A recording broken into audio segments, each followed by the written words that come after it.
संदेश देणारे महाकारुण तथागत भगवान गौतम बुद्ध या भारतामध्ये शिक्षणाची मुहूर्तमेढ रोवणारे महात्मा ज्योतिबा फुले तसेच त्यांच्या समवेत खांद्याला खांदा लावून शिक्षणाची ज्योत पेटवणारी, शिक्षणाची मशाल पेटवणारी, जिच्यामुळे या स्त्रिया आज कलेक्टर, डॉक्टर, इंजिनियर एवढंच नाही तर राष्ट्रपती सुद्धा होत आहे, अशा क्रांतिज्योती माई सावित्रीबाई फुले, आरक्षणाचे जनक राजश्री छत्रपती शाहू महाराज, तसेच छत्रपती शिवाजी महाराज आणि या सर्वांचे विचार, या सर्वांचे समाजाप्रती जागरूकतेचे विचार आपल्या संविधानामध्ये अंतर्भूत करून या भारतातील तमाम जनतेला ज्या महामानवानं सगळे अधिकार मिळवून दिले असे डॉक्टर B.R. आंबेडकर, ज्यांचा आज जयंती महोत्सव आपल्या धामणगाव चकातच नव्हे, या फक्त भारतातच नव्हे तर अशा असंख्य देशामध्ये या डॉक्टर बाबासाहेब आंबेडकरांनी आपल्या या अथांग ज्ञानाच्या भरोशावर या अख्ख्या जगावर छाप मारलेली आहे. अशा महामानवांचा आज जयंती सोहळा, जयंती महोत्सव, त्यानिमित्तानं आपण आपल्या या छोट्याशा गावामध्ये सुद्धा दरवर्षी एक मोठ्या उत्साहात आपण डॉक्टर बाबासाहेब आंबेडकरांची जयंती साजरी करत असतो. आणि त्यानिमित्तानं या जयंतीच्या निमित्तानं आपल्या गावातील जे हुशार विद्यार्थी आहेत त्यांचा सत्कार सोहळा करण्याचं मी ठरवलं. या जयंतीच्या अगोदरच माता रमाई जयंतीच्या दिवशी करूया असं मी म्हटलं होतं अक्षयला. नंतर माझं काही प्रॉब्लेम झाले हॉस्पिटलमध्ये, त्याच्यामुळे माझं काही येणं झालं नाही. डिसेंबर महिन्यापासून मी गावालाच आलो नाही. त्याच्यानंतर सावित्रीबाई फुले जयंतीला करू म्हटलं, तेव्हा पण मला जमलं नाही. नंतर म्हटलं 14 एप्रिलला बी जमणार की नाही माहित नव्हतं, पण सुदैवाने सगळं सुखरूप झालं. माझ्या फॅमिलीमध्ये हॉस्पिटलचा जो प्रॉब्लेम होता सगळं सुखरूप झालं आणि या 14 एप्रिलला या विद्यार्थ्यांचा जो सत्कार मी पेंडिंग ठेवला होता तो आज करण्याचं ठरवलं. आणि मला वाटते आयुषी, तनुश्री, धनश्री या जेव्हा 5व्या वर्गात होत्या तेव्हा त्यांना चांगले पर्सेंट आले होते. आणि मी नेहमीच भाषणामध्ये बोलत असतो, शिक्षणावर जास्त बोलतो. तर आपल्या मुलांना शिकवा, शिक्षणाशिवाय कर्णोपाय नाही. आणि काहीतरी शिकले तर मी म्हणजे काहीतरी तुम्हाला करेल बाबा असा आश्वासन द्यायचा. तर ती आयुषीने मला शब्द आठवतात, दादा मला एवढे टक्के आले तर काय करू, म्हणजे काय देशील. तर मी तिला म्हटलं 5वी मध्ये कोणी पण मारते टक्के, मी म्हटलं 10वी मध्ये तुम्हाला 90च्या वरती मारून दाखव, नंतर मग मी तुझा सत्कार करेल म्हटलं होतं. आठवते का तुला आयुषी? तर तिनं 90 नाही पण तिनं एवढं अथक परिश्रम केला आणि ती 90च्या बिलकुल जवळ पॉइंट डेसिबलनी ती या धामणगाव चक मधून 89 पॉइंट समथिंग तिला पर्सेंट 10वी मध्ये आलेले आहे. असा अकुशल तिनं उत्कृष्ट अशी कामगिरी SSCच्या 10वीच्या परीक्षेमध्ये बजावली. त्याबद्दल तिला एकदा जोरदार टाळ्या. आणि तिच्या घरची परिस्थिती थोडा डांबडोल होती, तुम्हाला सर्वांना माहित आहे, तरी पण ती खचली नाही. तिचं मनोबल स्ट्रॉंग ठेवलं आणि तिनं सुरळीत अभ्यास केला आणि आपल्या समोर ती 89% घेऊन 10वी पास झाली. आणि आज त्या 89%च्या भरोशावर नागपूर सारख्या मेट्रो सिटी मध्ये नागपूरच्या नामांकित कॉलेज डॉक्टर B.R. आंबेडकर जो दीक्षाभूमीचं कॉलेज आहे त्या कॉलेजमध्ये ती कॉमर्सला आहे.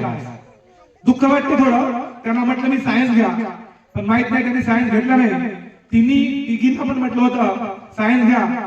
तनुश्री पण पहिल्यांदा आर्ट कॉमर्सच बोलत होती, पण नंतर तिने सायन्स घेतला. मला वाटतं सायन्स आहे तुझं, ओके. तरी पण काही हरकत नाही. कॉमर्स आणि आर्ट मधून पण आपल्याला आपला जर ध्येय निश्चित असेल तर आर्ट मधला 45% असलेला माणूस सुद्धा म्हणजे ह्या भारतातली सगळ्यात मोठी एक्झाम जे युपीएससी कंडक्ट करते आणि युपीएससी एक्झाम जी आहे ती फक्त आणि फक्त 45% असलेला माणूस सुद्धा पास होऊ शकतो. एवढं सामर्थ्य आर्ट कॉमर्स सायन्स या फॅकल्टी मध्ये आहे. म्हणून फॅकल्टी डझंट मॅटर, आपला एम हा निश्चित असला पाहिजे. तरी काही हरकत नाही तर ती डॉक्टर बाबासाहेब आंबेडकर या कॉलेजमध्ये शिकत आहे आणि शिकतच आहे. आणि नागपूर सारख्या ठिकाणी म्हटलं तर आई वडिलांना वाटतं की नागपूरमध्ये शिकायला खूप मोठा खर्च होतो.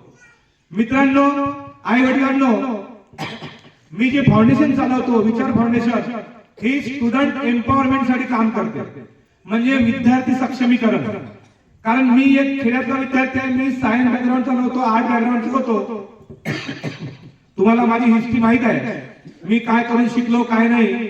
तर सगळे जण शिकतात, आपापल्या यशाच्या प्राप्तीसाठी काही ना काही धडपड असतात. पण शिकत असताना ह्या रस्त्यावर या मार्गावर खूप सारे काटे आहेत मित्रांनो, खूप सारे अवघड प्रश्न असतात.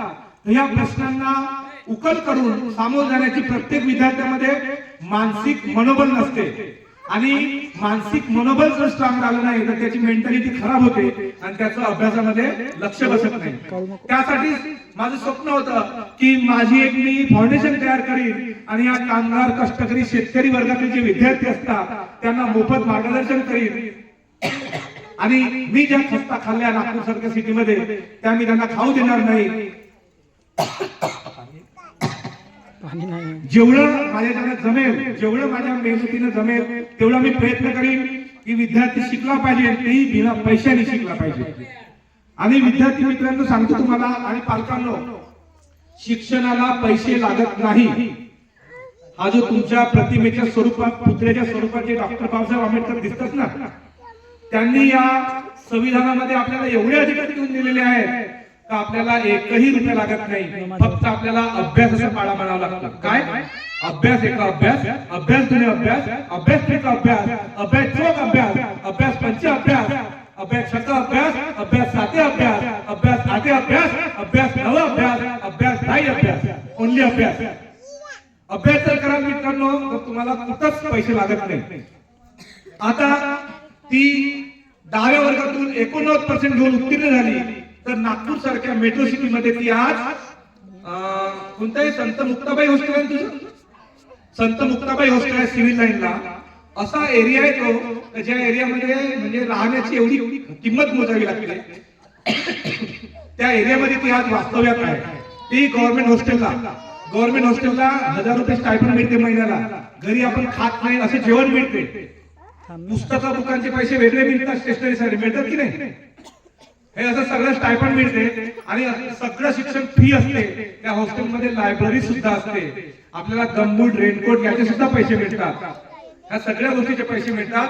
फक्त आपल्याला काय करायचं अभ्यास. आता तुम्ही म्हणे आमच्या मुलाला 50% आहे तर आमच्या नागपूरला शिकवायचं आहे तर 50% मध्ये नंबर लागत नाही. म्हणून मी पहिल्यांदा काय सांगितलं, जर तुम्हाला या दुनियेमध्ये सर्व्हाइव्ह करायचं असेल तर पर्सेंटेज घेणं अतिशय महत्वाचं आहे.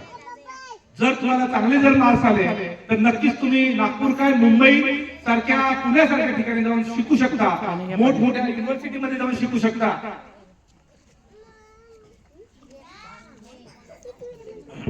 बाबासाहेबांनी आपल्याला समाज कल्याणच्या माध्यमातून फॉरेन स्कॉलरशिप सुद्धा लागू केलेली आहे, माहिती आहे सर्वांना. आपले मुलं फक्त धामणगाव चौक, नांदेड, तळोदी, नवरगाव, नागपूर, पुणे, मुंबई एवढ्यापर्यंतच मर्यादित राहत नाही तर आपल्याला डॉक्टर बाबासाहेब आंबेडकरांनी फॉरेन स्कॉलरशिपच्या माध्यमातून फॉरेन मध्ये जाऊन शिक्षण पूर्ण करता येते. ते फुकट, एकही पैसा लागत नाही. त्यासाठी काय करावं लागते, काही त्याच्या एंट्रन्स एक्झाम असतात, त्या एंट्रन्स एक्झाम पास करावं लागतात. आम्ही ह्याच माहिती देत असतो की जे विद्यार्थी एंट्रन्स एक्झाम देऊन जर त्यांना वाटत आहे की मला फॉरेनला शिकायचं आहे, मला रशियाला शिकायचं आहे, मला इंग्लंडला शिकायचं आहे, मला अमेरिकेत जाऊन शिकायचं आहे, नक्कीच शिकू शकतो. फक्त आपल्याला काय करायचं, अभ्यास करायचा आहे. आणि गाव खेड्यामध्ये विद्यार्थ्यांनाच नाही पालकांना सुद्धा याच्याबद्दल अवेअरनेस नाही राहत, याच्याबद्दल माहिती नाही राहत. माहिती अभावी आपले मुलं हुशार असून सुद्धा मागे पडतात. आणि जे मेन फाउंडेशन असते, जे आपण सुरुवातीपासून शिकवतो मुलांना, पहिल्या वर्गापासून ते 4थ्या वर्गापर्यंत हा खूप महत्वाचा पॉइंट आहे. आपण एवढे श्रीमंत नाही आहोत, आपण एवढे गर्भ श्रीमंत नाही आहोत. आपल्या गावातील जे लोक आहेत सगळे पालक मंडळी आहेत एवढे श्रीमंत नाही आहेत की जे आपल्या मुलांना कॉन्व्हेंट सारख्या ठिकाणी फीस भरून शिकवू शकतील. म्हणून गव्हर्नमेंटने आपल्याला जिल्हा परिषद शाळा आपल्या गावामध्ये बांधून दिलेली आहे. तर जिल्हा परिषद शाळा कोणाच्या बापाची नाही, आपल्या बापाची आहे. तर जिल्हा परिषद शाळेमध्ये जे मास्तर आहेत ते आपले नोकर आहेत. तर ते आपल्या शाळेमध्ये बरोबर शिकवतात की नाही शिकवत, आपल्या मुलांकडे लक्ष देतात की नाही देतात, यासाठी शाळा व्यवस्थापन समिती गठीत केलेली असते. बरोबर आहे.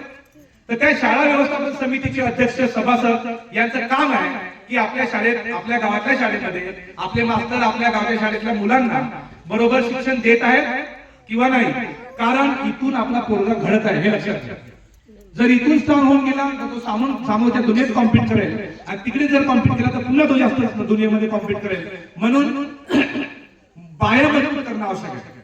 म्हणून माझ्या गावकरी मंडळीत जे काही शाळा व्यवस्थापन समितीमध्ये जे काही पदाधिकारी असतील त्यांना पुन्हा एकदा विनंती करतो, आता शाळेचा कार्यभार बरोबर आहे किंवा माहित नाही मला माहित नाही. बरोबर आहे का अक्षय?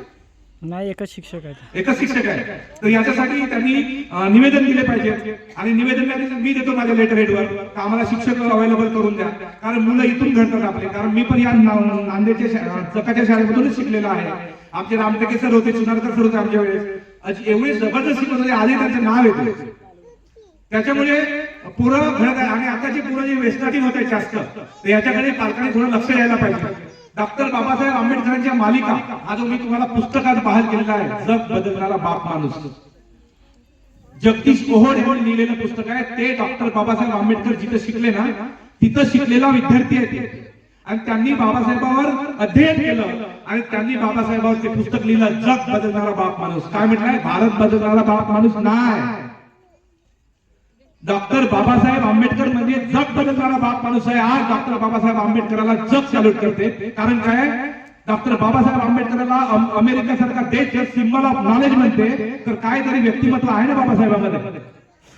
म्हणून बाबासाहेबांना वाचणं अतिशय महत्वाचं आहे. निवड बाबासाहेब हे मी वारंवार माझ्या भाषणात सांगत असतो, बाबासाहेब हे विशिष्ट जातीपुरते मर्यादित व्यक्तिमत्व नाही.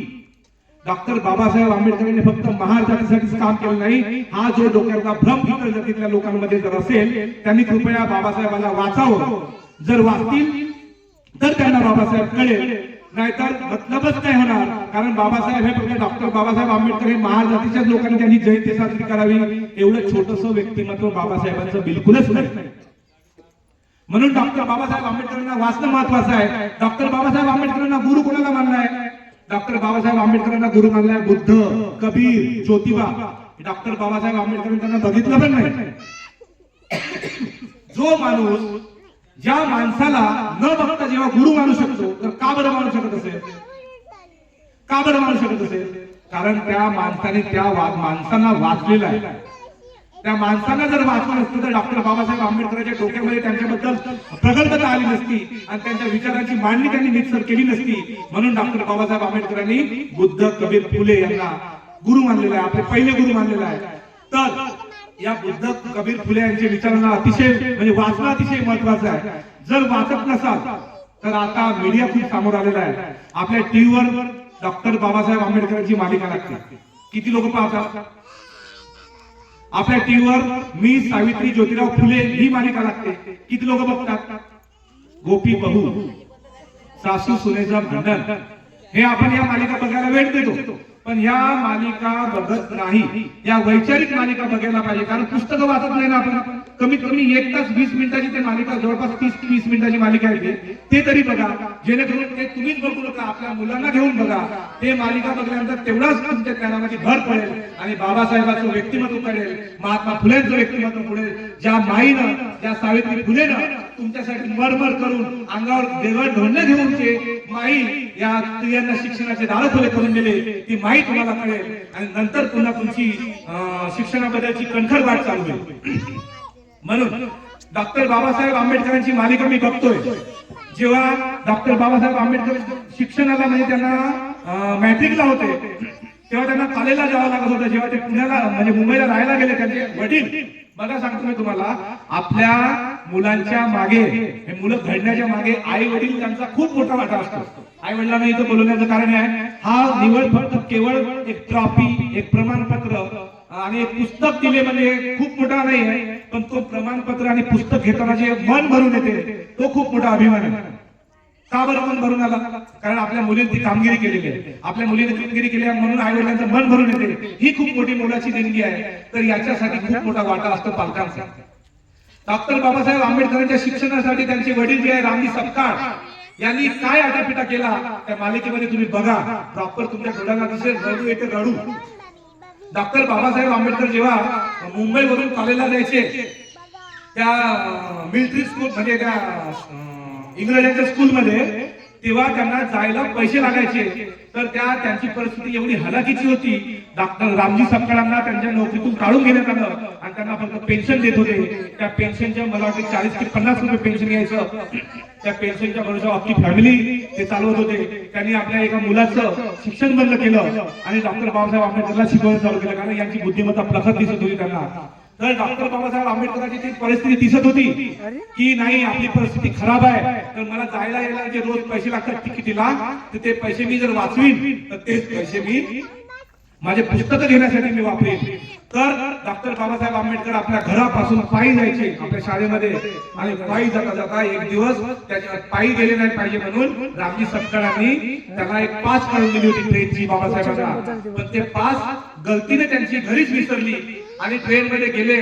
तर म्हणजे बाबासाहेबांच्या बाबाला माहित झालं की हा मुलगा माझा पायी पायी जातो आणि पायी पायी जातो आणि पायी पायी येतो, किती वेळ जात असेल याचा, हा थकून अभ्यास केव्हा करेल. पण बाबासाहेब तेवढ्या दूर पायी पायी जाऊन सुद्धा घरी येऊन अभ्यास करायचे, रात्रंदिवस दिवा लावून. तर रामजी सपकाळांना असं वाटलं की नाही, माझ्या मुलांनी एवढे कष्ट घ्यायला नको, माझ्या मुलांनी पायी पायी जाईल, तो त्याला वेळ केव्हा मिळेल, अभ्यास केव्हा करेल. म्हणून रामजी सपकाळांनी आपल्या पेन्शनच्या पुन्हा पैशातून कर्ज घेऊन त्यांना एक रेल्वेची पास काढून दिली की माझा मुलगा रोज त्या रेल्वेने गेला पाहिजे. तर पास काढून दिल्यानंतर पास घरीच विसरला बाबासाहेब घरीच विसरले पास आणि ट्रेनचा प्रवास करायला गेले. तर पास विसरल्यामुळे त्याला टीटीने पकडलं बाबासाहेबांना टीटीने पकडलं. टीटीने पकडल्यानंतर तिकीट चेक करायला ते दाखव रे तुझी तिकीट. तर बाबासाहेब आपली तिकडे पाहून बघतात तर तिथं तिकीटच म्हणजे ती पासच नाही. तर तो जो इंग्लंडचे अधिकारी असायचे पहिले, कारण आपल्या भारतावर इंग्रजांनी राज्य केलेलं होतं, तर त्या डॉक्टर बाबासाहेब आंबेडकरांना डॉक्टर बाबासाहेब आंबेडकर खरं बोलले, हो साहेब माझ्याकडे पास आहे, माझ्या बाबांनी आजच काढून दिली, पण माझी माहित नाही कुठेतरी घरी विसरली असेल. ते विनवण्या करू लागले डॉक्टर बाबासाहेब आंबेडकर त्यांना, पण तो टीटी मानायला तयार नव्हता. डॉक्टर बाबासाहेब आंबेडकरांना जेलमध्ये घेऊन गेले आणि डॉक्टर बाबासाहेब आंबेडकर हे माणूस एकनिष्ठ स्वाभिमानी. तर त्यांनी म्हणलं तू रूल तोडलेला आहे, तुला जेल होईल. ठीक आहे चालेल. मग डॉक्टर बाबासाहेब आंबेडकर संध्याकाळ झाली तरी घरी आले नाही. त्यांच्या घरी पूर्ण त्यांची मीराबाई आत्या, सपकाळ रामजी सपकाळ आणि त्यांचे भाऊ सगळे हैराण झाले, बाबासाहेब आले का नाही, बाबासाहेब आले का नाही. मग नंतर ते रेल्वे स्टेशनवर जाऊन बघतात तर बाबासाहेब तिथं पोलीस स्टेशन मध्ये म्हणजे त्यांना पोलिसांनी पकडलेलं. तर नंतर मग ते त्याची पास घेऊन गेले. नंतर डॉक्टर बाबासाहेब आंबेडकरांना सोडण्यात आलं. म्हणजे सांगण्याचं तात्पर्य म्हणजे सांगायला गेलं तर बाबासाहेबांबद्दल भरपूर आहे, पण आपल्याकडे वेळ पुरा आहे, कारण जेवायचं आहे. तर सांगण्याचं तात्पर्य एवढं की बाबासाहेबांनी शिक्षणासाठी आणि पुस्तक घेण्यासाठी, निवड पुस्तक घेण्यासाठी तिकिटीचे पैसे वाचतील तर मी त्या पैशातून पुस्तक घेईन आणि मी पुस्तक वाटेल तर माझ्या ज्ञानामध्ये भर पडेल. म्हणून ते बाबासाहेब तेवढ्या दूर पायी पायी आटापिटा करायचे. विद्यार्थी मित्रांनो एवढंच सांगतो की बाबासाहेब म्हणजे निवड पुस्तकासाठी जेव्हा एवढं करू शकतात, तर आपल्याला बाबासाहेबांनी दिलेल्या अधिकाराच्या शिक्षणाचा वापर करायचा आहे. फक्त त्यांनी दिलेल्या शिक्षणावर शिकायचं आहे आणि आपल्या चांगल्या मोठ्या हुद्द्यावर लागायचं आहे. आणि हुद्द्यावर लागून समाजाबद्दल हे जे पाय आहेत ना, हे आपल्या समाजातच रोवून ठेवायचे आहे. आणि असेच कोणीतरी शिकला पाहिजे. आपल्या विचार फाउंडेशनचं स्लोगन आहे each one help one, each one teach one. म्हणजे एकमेकाला मदत करायला पाहिजे. आणि बाबासाहेबांनी महात्मा फुलेंना गुरु मानला. तर महात्मा फुले पण एवढी खतरनाक कहाणी आहे की ते जे मालिका बघाल ना, यांनी हे असे तसेच म्हणजे हे महापुरुष जन्माला आलेत ना, यांचं एक वेगळं विशिष्ट आहे. त्यांनी प्रत्येक गोष्टीला सामना केलेला आहे. त्या पुण्यासारख्या पेशवाईच्या शहरामध्ये महात्मा फुलेंना शिकायला अनुमती नव्हती. महात्मा फुलेचे सातवी टोकामध्ये गंगाधर तो भट तू 7वी पास होऊन दाखव म्हणते महात्मा फुले. तू काय म्हणत नव्हते महात्मा फुले, तू 7वी पास होऊन दाखव म्हणते. त्यांना आव्हान केलं तर महात्मा फुलेने म्हणे मी होऊन दाखवणार 7वी पास. तर ते 7वी पास झाले नाही पाहिजे म्हणजे त्याच्या घरात झगडे लावणे, त्यांची वाटणीवर वाटाघाटी आणणे, त्याचे काका स्वतःचे काका शांत बस उठ रे बाबा, तू उठ बरं. तुझं नाव काय? प्रमोदचा मुलगा. उठ थोडा. एक प्रश्न विचारतो मी तुला. डॉक्टर बाबासाहेब आंबेडकरांचा जन्म केव्हा झाला? सन